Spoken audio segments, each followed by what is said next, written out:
to the Real Mama Pod. I'm your host, Devin. And I'm your host, Kendra. We are real moms. Sharing real experiences. The things people don't tell you. Hey, Mama, hey. Hey, Mama, hey. For those who are listening for the first time, I'm your host, Devin. And I'm your host, Kendra. Thanks for joining us. Welcome to the Real Mama Pod. Welcome.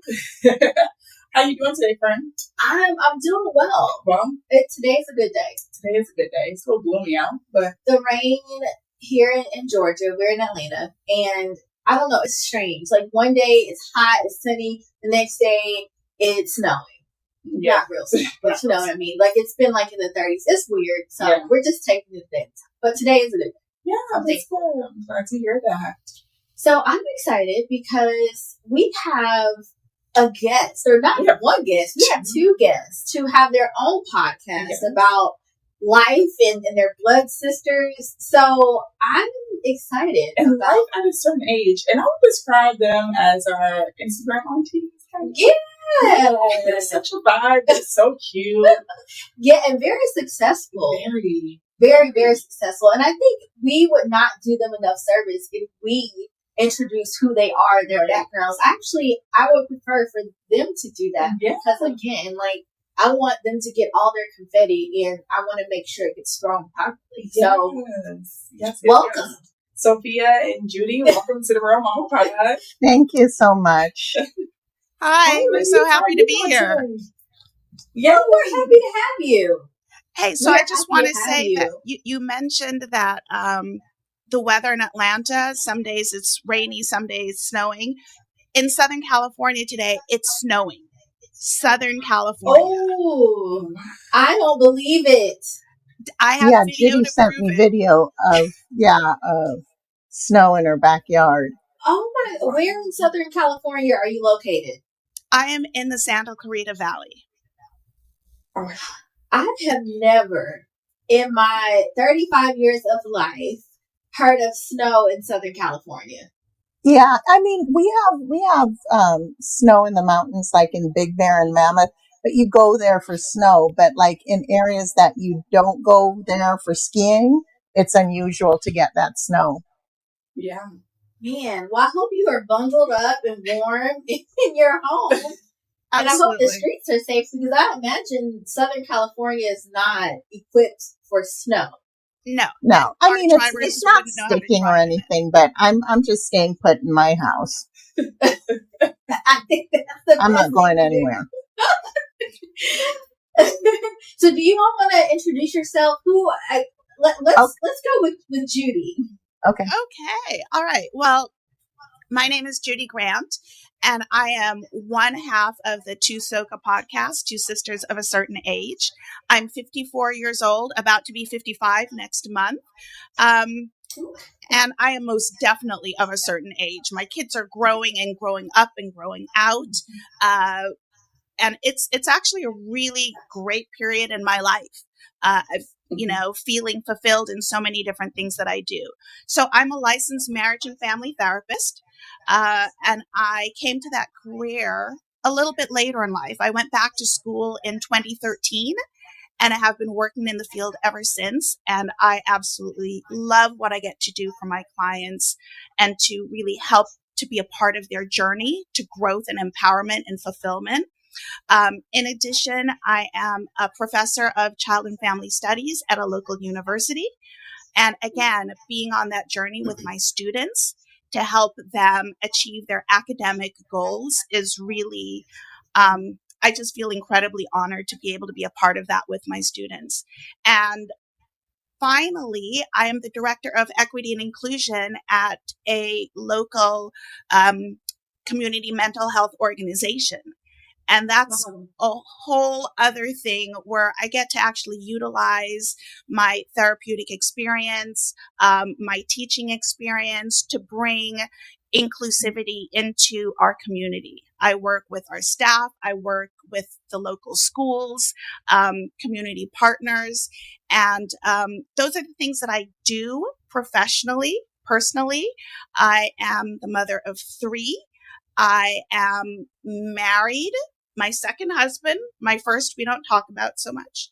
But my second husband is wonderful, and we, are just growing our family. Our children are getting older, more independent, going out and doing things on their own. Rick and I love to travel. We love being with our family and friends. And I love doing Prosecco with my sister. That is definitely a highlight. So that's me in a nutshell. That's a big nutshell, Judy. Absolutely. Okay. Judy, we're happy to have you, Sophia. Yeah, I am Sophia Grant, Dr. Sophia Grant. I'm a board certified pediatrician and child abuse pediatrician. I'm the medical director of the child abuse program for a local hospital, and I'm also the medical director for the sexual assault unit. I am an expert in the area of domestic minor sex trafficking, and I have 3 kids. They're all out of the house, and I am a complete empty nester. There's nobody in this house except me, and I love to travel with my kids, and I think I'm about to be a foster mom to a dog. So that's probably happening in the next few days. But life is really good. It's really good. I'm really content and happy at this stage in my life, and I just feel tremendously blessed. Thank you, Sophia. Can't wait to have this conversation. I know, we told her all super successful. Right. Goodness. They do so much for their community. Yeah. So usually when we do our podcast, the first question we ask our guest is, can you tell us about your journey to motherhood briefly? Wow. Andy, I think you should start. You had babies before me. Well, we do that to each other. As a little girl, I always wanted to have kids. I knew I wanted to have kids. I'm a pediatrician. I love kids. I got married in December, and by March I was pregnant. I didn't know it would be that easy to get pregnant. And I had, it wasn't like I loved being pregnant, but I had, my first child. And, when people talk about like a happy moment in your life, I remember, she was born at 7:00 in the morning. I remember like maybe 3-4 o'clock in the morning the next day, where it was just, her and I in the hospital room, and the light over my bed was on, and I was looking at this beautiful child. And I don't know what rush of hormones happened to me, but it was like this overwhelming, tremendous sense of love and happiness. And, it's like the happiest moment of my life. And I don't know what it was. And, it didn't happen with the other 2. But, it doesn't mean I love them any less, but I think because I always wanted to be a mother and have a bunch of kids, I ended up having 2 more kids, and the last baby she's about 7 years younger than the first, and Judy had a role in that because she was born in the car and delivered by Judy in the car, which is an episode in our podcast. But motherhood is singularly the most rewarding experience of my life, and the area of my life that gives me absolute joy. And if you take everything away from me, if you take away my career and you just leave me with motherhood, I would be perfectly fine. Totally relate to that. Yeah. Mm-hmm. Wow. Oh, thank you so much. I can't wait to hear about the story though. Like her, Judy delivering the baby in the car. I need to listen. I need to tune in. Yeah, it was a surreal event. Yeah, it was. It was crazy making, but we did it. Yeah. Yeah, we did it. So my journey to motherhood, a little bit different in that I had a long history of uterine fibroids. I had a number of surgeries, so much so doctors said it's unlikely that I could ever get pregnant. So it broke my heart to even hear that because I so wanted to be a mother. And when I became pregnant, my sister knew I was pregnant before I did. She could Yeah. see it on me. And because it was so far-fetched that this could even happen for me. But I had my first daughter. She is 24 years old. And like Candy, I felt like I was the poster child for motherhood. I could not have been happier to have my baby girl. Mm-hmm. I'm getting emotional actually thinking about it. Yeah. So following that, I didn't seem to be able to get pregnant. It just was not happening for me. And again, the scar tissue in my uterus really did not seem to allow for a proper implantation. And it wasn't until 6 years later that I had another child. And it was really one of those out of the blue, miraculous sort of things. And I recognized, wow, I'm actually pretty fertile. So let me go on birth control. And lo and behold, I got pregnant with my son while I was on birth control. Wow. So clearly all of my children were supposed to be here for a reason. They were determined to be here and they found a way to make it into my life. And I feel just incredibly blessed to have them. And they are truly my greatest joy. And let me tell you something. Judy's first two kids, like our girls are 2 years, like almost 2 years apart, December 17th and December 18th. And the second child mine is September 3rd. Hers is September 2nd the following year. Wow. So we have similar fertility cycles. Right. Yeah. Yeah. Yeah. Right. It's like that's genetics for you. Wow. Man, thank you both for sharing your journeys to motherhood. You both have beautiful stories, and just the emotion that's attached to becoming mothers. Even your kids are grown and older now, and you still have those emotions and connections tied to your children. I love to hear it, and so moving. So we want to talk to you all about, we both have young children. Devin's oldest is 4. My oldest is 3. We only have one. But she has a 4-year-old and a 2, almost 3-year-old. And I have a 3-year-old son. So we are still in these early, age stages of being moms. But both of you have children who are grown or are in this teenage high school phase, right? And we want to know more about that. So how did you all prepare your kids for college, and what was the experience like with having high schoolers? We want to tap into children at an older age. For me, my kids have always been self-motivated.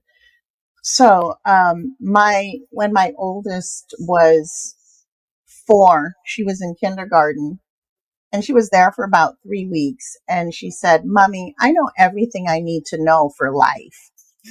I said, "Really?" And she said, "Yeah, but I don't know how to drive. I don't know how to work, and I haven't been to college." So in this little girl's mind, going to college was what she needed in life. And it wasn't anything that we sat down and talked about, but it was just I talk about undergrad and grad school and things like that. So it just became, this expectation for her. But with my children, I really wanted them to be exposed to not just academics, because they were going to get that, but I wanted them to be exposed to the arts as well. And so I put them in a school where they stressed academics and arts. They were all performers, not so much singers, but they were in the shows and the plays. And I felt it was important because when I went to medical school, there were lots of really smart people, but they couldn't talk about theater or music or anything that was not related to the sciences. So I wanted my children to be rounded. So in addition to the arts, we traveled. I took them to plays, and I'm really proud that they can see the world through not just black and white, but through a multicolored lens. Exposure. Mm-hmm. How about you, first, Miss Judy? Okay, so teenage years. It can be a bit of a roller coaster, and it can be a roller coaster for them and for the parent to watch your child kind of on the ups and downs of their journey. And I'm thinking particularly about my last two who were teenagers during COVID and having to do online schooling and the toll that took on them. The lack of socialization and involvement with their peers and the emotional effect that can have on them. And also the academic effect that can have, that it did have. And so it was definitely a journey for both of them. My second daughter, I actually dropped her off at college this past fall. And my son is now a junior in high school.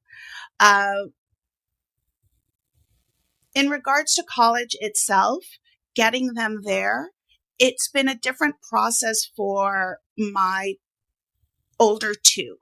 My eldest daughter, it wasn't really something that she wanted to pursue. And I'm going to just be real and honest.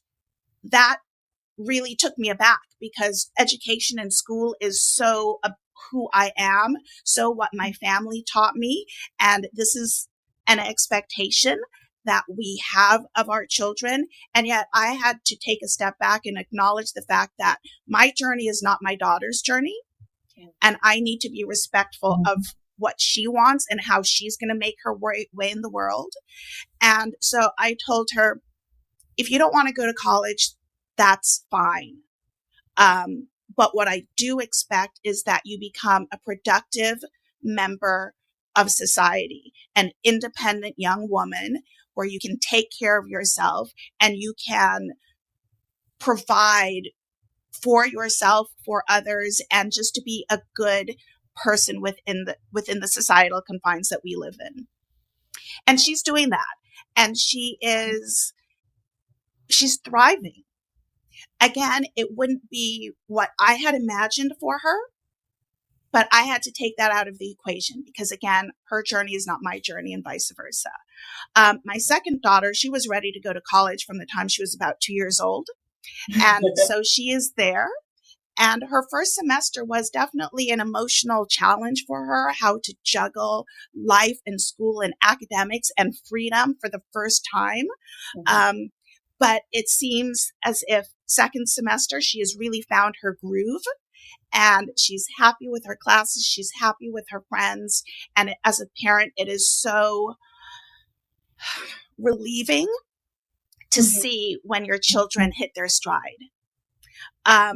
My son is, again, a junior, and he's had his own academic challenges. And we recently moved him to a different school, a much smaller school where he can get really great one-on-one attention. He's been diagnosed classic ADHD, and that has been a challenge for us. But having moved him to this new school, he's finding his rhythm. He is finding the support that he needs. And I got a text from his teacher saying, Grayson completed his math test and he did very, very well.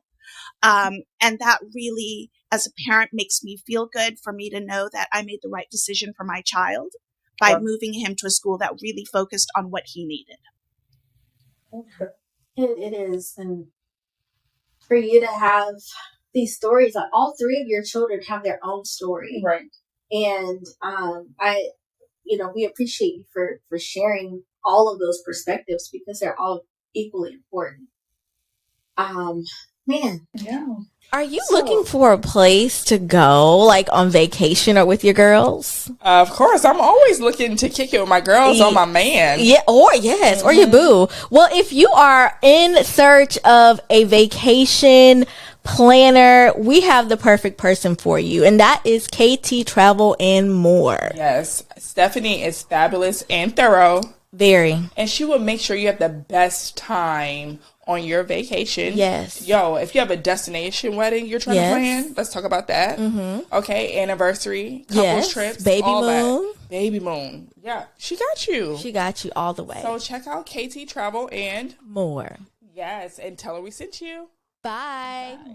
So, like Kendra said, we have smaller children who are eventually going to be teenagers and adults. So give us the secrets. How do you connect with your teen and adult children? Because we're taking all the notes here. We, not that we want to be friends with our kids, but we really want to have an open relationship where they feel safe to talk to us about anything. So we want to know, how do we proceed with doing that when the time gets here? For me, I connect with my kids. My kids are similar to me. First of all, since they're away, I FaceTime them all the time. I want to see what you look like. I want to see that you're not wasting away.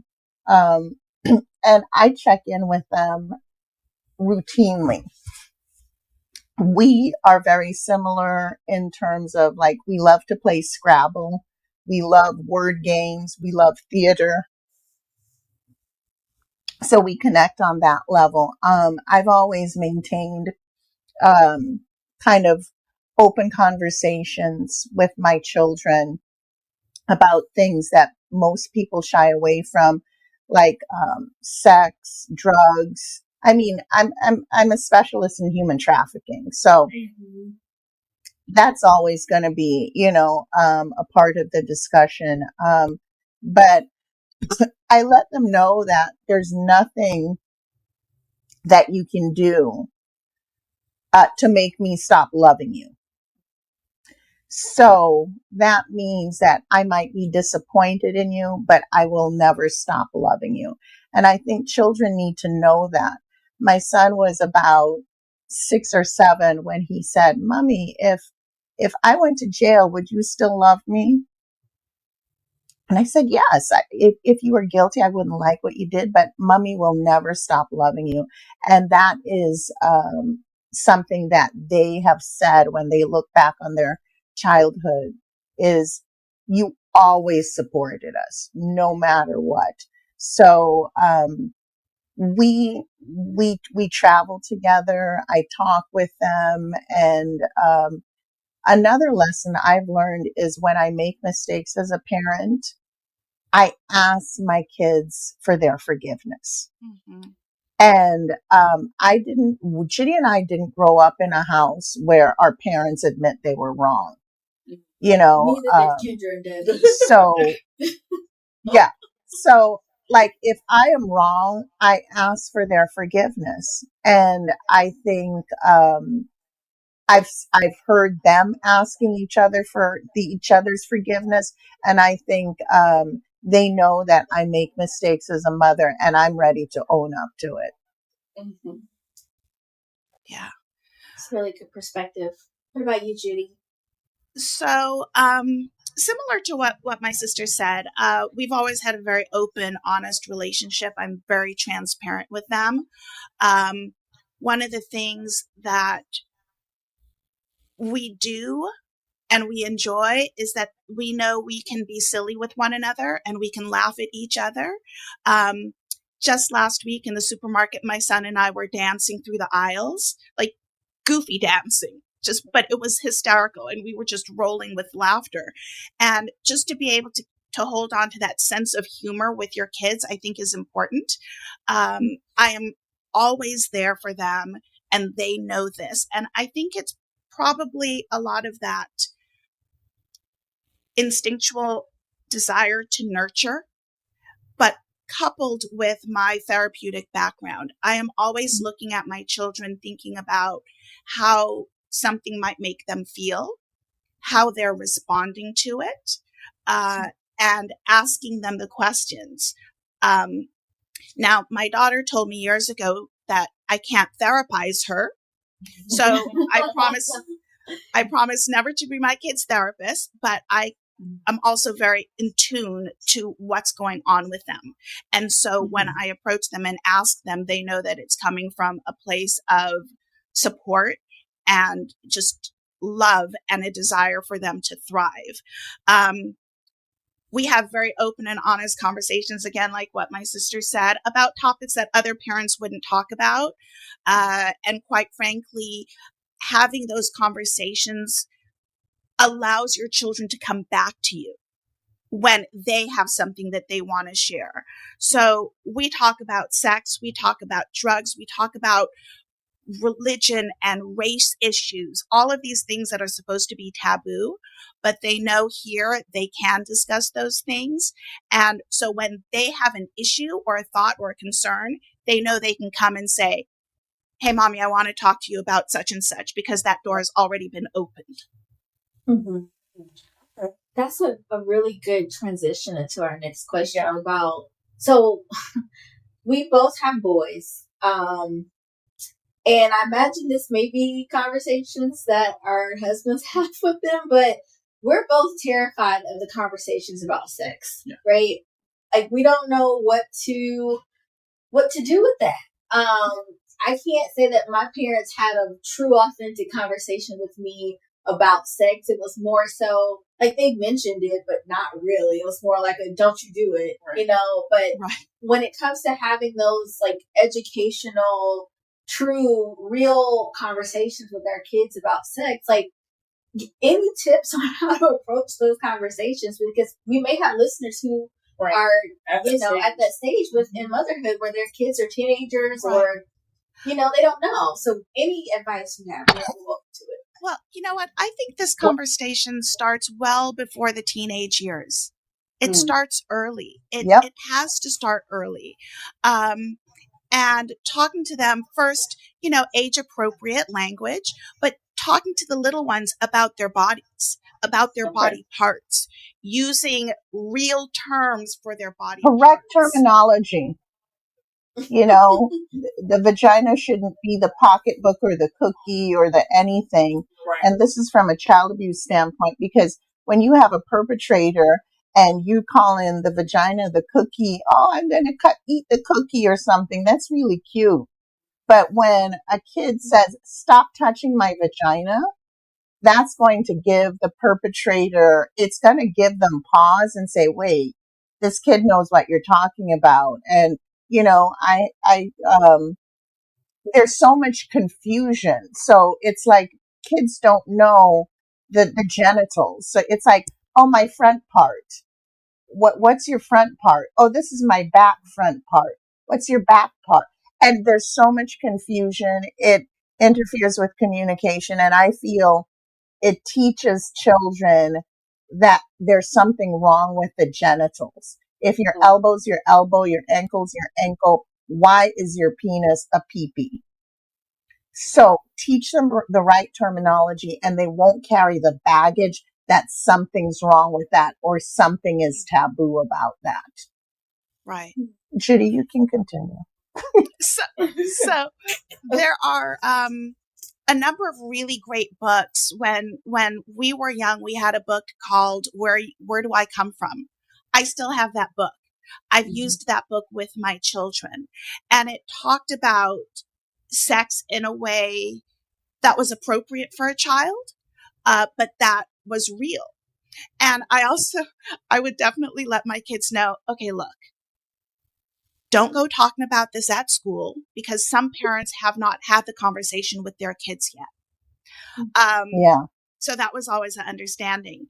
Another thing that we did, this isn't so long ago, we got a book, and I can't remember the name of it. I will have to look it up. But I got a book for my son because he was my first boy. How am I going to address those issues with my son, like the two of you said? And so I ordered from Amazon. We got this book. It could have been The Care and Feeding of You. And we started reading it as a family together. And so he could ask, wait, what's a period? Wait, what? I don't understand this. And his sisters and I were there reading it with him, and we were all part of this conversation. And I'm going to, if he listens to this, he might be mortified, but I'm just going to go ahead and share that we've had many conversations about sex, and he's always said that he knows that he can come to me because we talk about it regularly, appropriately, but regularly enough. And it dawned on me the other day that I haven't talked to my son about masturbation. And I thought, I really need to have that conversation. I can't depend upon his father for doing that, so I need to. So I kind of prefaced it by, look, we talk about these issues, but there's one thing that we have not discussed, and I want to discuss it. And he's like, what's up?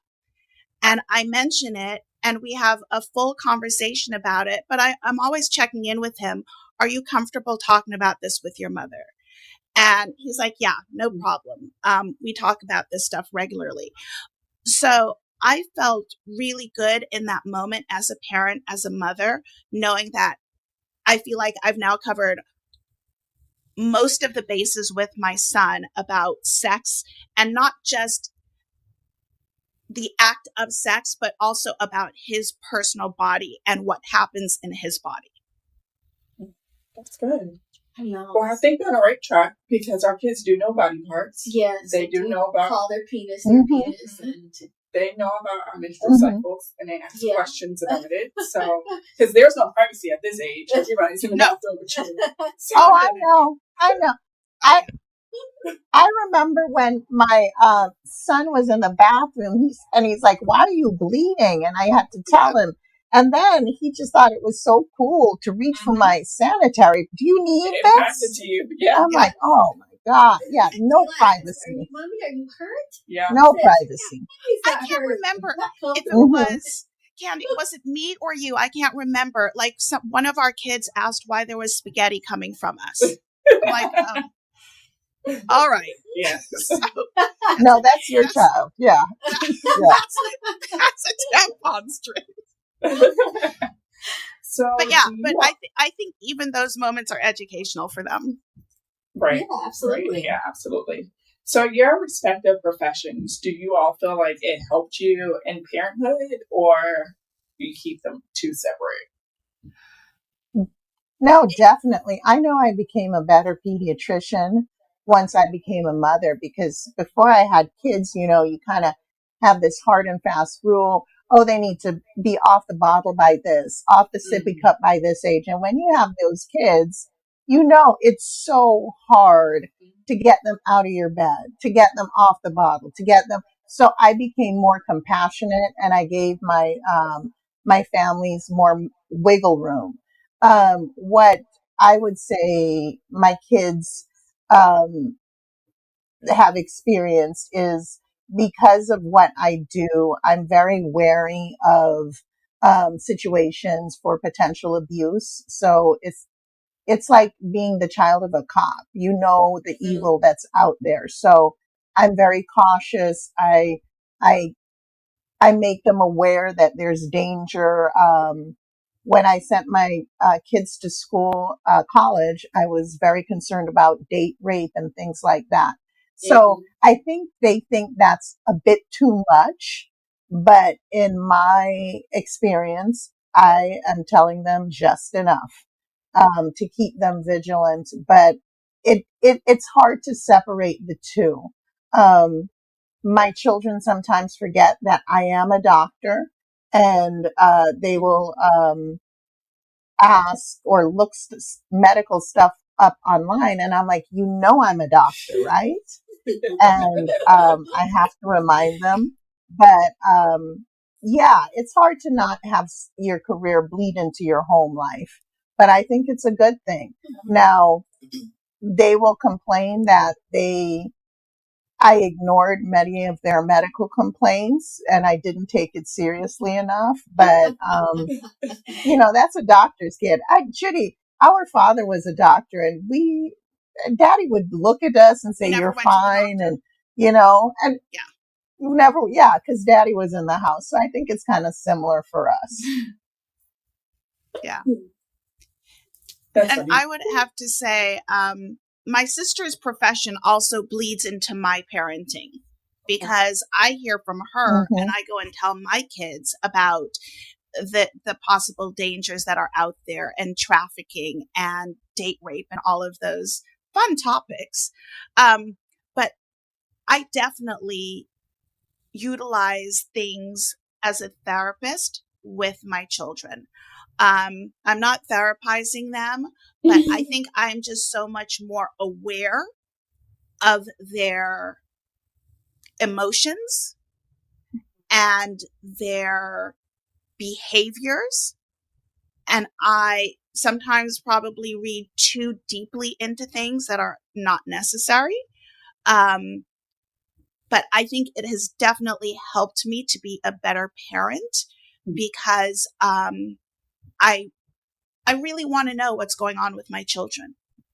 I need to know what's going on with them, and being able to ask those questions and ask the right questions has helped tremendously in I think in our mutual respect for one another, and for them knowing how present I am in their lives.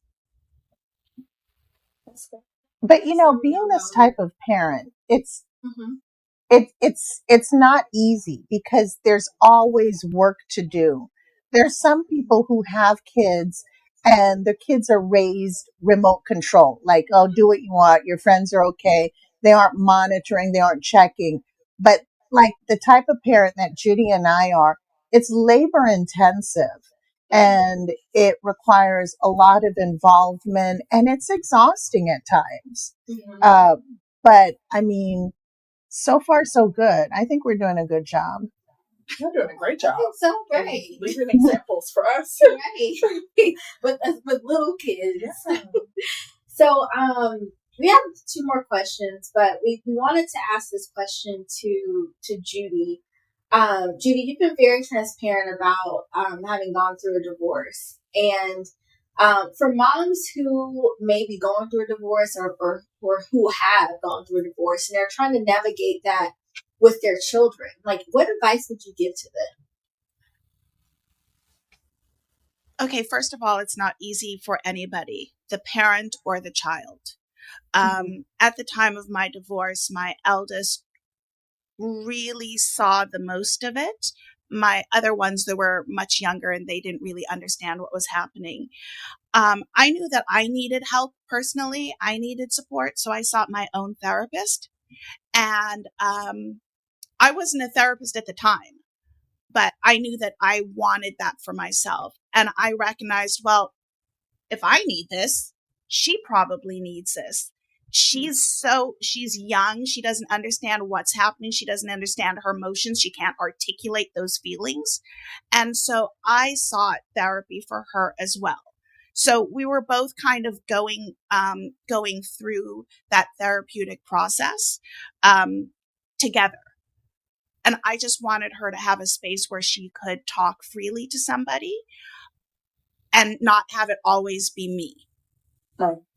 So that was very important to me. And I also think being as transparent as possible with them.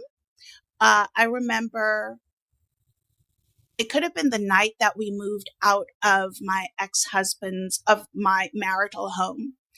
And I, moved my children myself into another house, and my children, asked why were we getting divorced. Now, I did not tell them the full story to the length. It wasn't appropriate to share the details with them.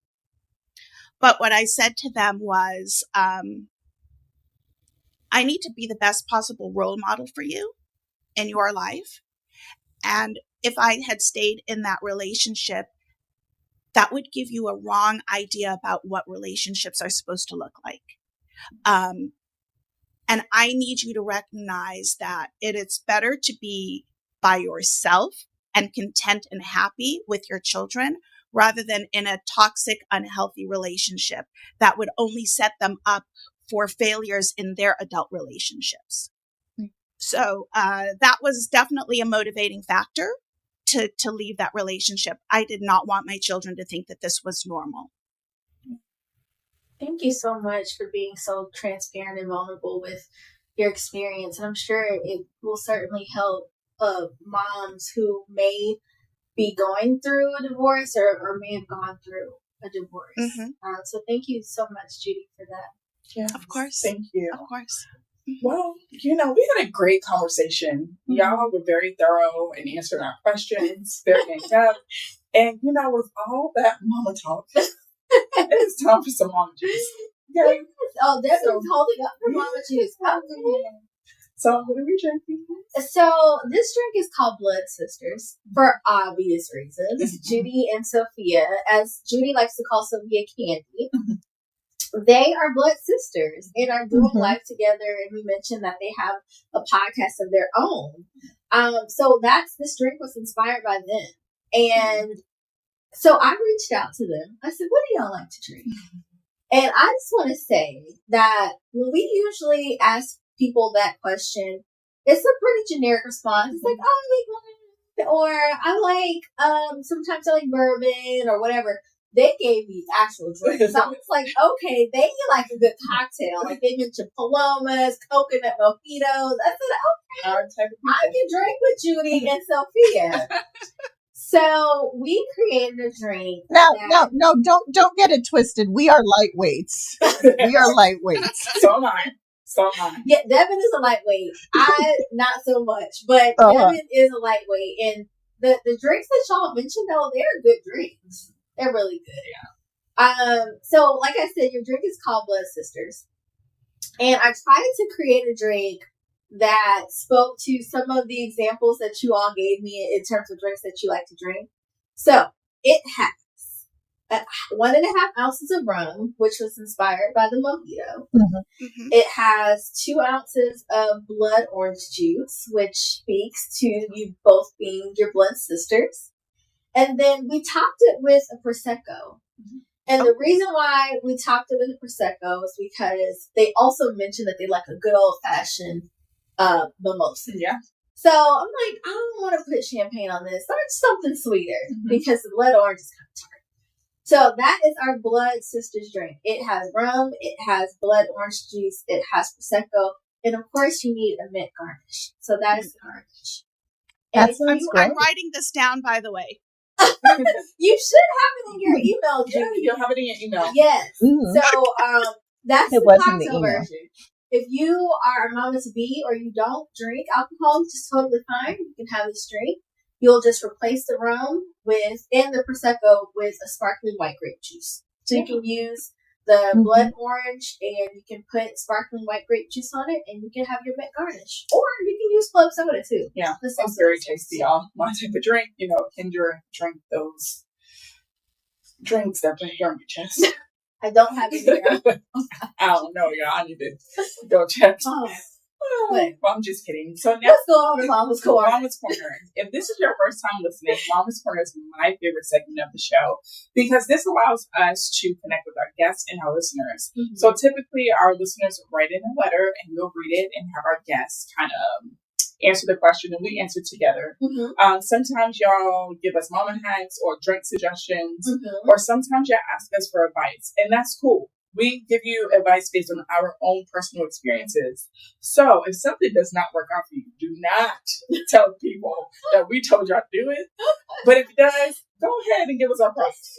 This is a real mama pod. Yeah, but sometimes we are reflective in Mama's Corner, and I think this is a perfect time to be reflective because I do have an additional question for Sophia and Judy. So you all mentioned that you are sisters of a certain age, which I love and respect, age and like fine wine. And you also talked about going through a divorce, being empty nesters, those type of things. We want to know, what's dating life after 50? Oh my gosh, we did an episode on that. For me, I after my divorce, I did try to date, but it wasn't easy. I did not want to lower my standards, and I certainly didn't want to bring anybody home who wasn't worthy of my kids. So I essentially have been single since my divorce, and I have reached a place of contentment that only comes from having my peace and knowing that I'm not changing my standards to be with somebody. And, ideally, I don't want to bash marriage, because when I was married, I was happy, but like, to be removed from it, you realize as a mother and a wife how much you put yourself on the back burner. And after being single for so long, I'm like, listen, I am on the front burner. I'm not on the back burner. And I don't want to get into a situation where I have to always be considering somebody else's feelings and wants before my own. So I am happily sola. And it feels good. Yeah. That was good. Really good perspective. We also talked about that dating today is very different from, decades ago, with the internet out there and the apps that are out there, and how it's not as organic as it once used to be.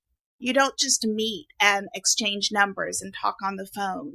It's about, let me get your Instagram. Let me stalk you on Instagram to see if I think you are cool enough or hip enough or hot enough to pursue this. And so it feels like a very shallow beginning to a possible relationship. So that is something, that I think we both felt in my brief time of dating. And another thing that I want to mention is that when I did meet my husband, I recognized that it was he and I chose each other. We didn't need each other to complete our lives. We didn't need each other to be happy. We chose each other to enhance the life that we have. So I might be happily married. Rick and I have been married now for 10 plus years. But I'm also an independent woman who gets to share her life with this partner. So I think people need to question, am I going into this because I need something, or am I going into this because I want something? There's a difference. Exactly. Yeah, that was good. That was both of you have very great perspectives on what dating looks like after 50 and what's real. So thank you both for sharing that perspective. I just want to add, because of my professional role, a lot of men are intimidated by me. And this isn't to toot my own horn, but I remember, meeting a guy and him saying, I can't afford you. And I'm like, I'm not asking you to pay for, it's just kind of this kind of need to keep up with you, this need to match you. And it is very difficult. So rather than choose to be with somebody who's trying to keep up, I'd rather sit at home and read a book. I'm not mad at it. Right. Not mad one bit. Yeah. One bit.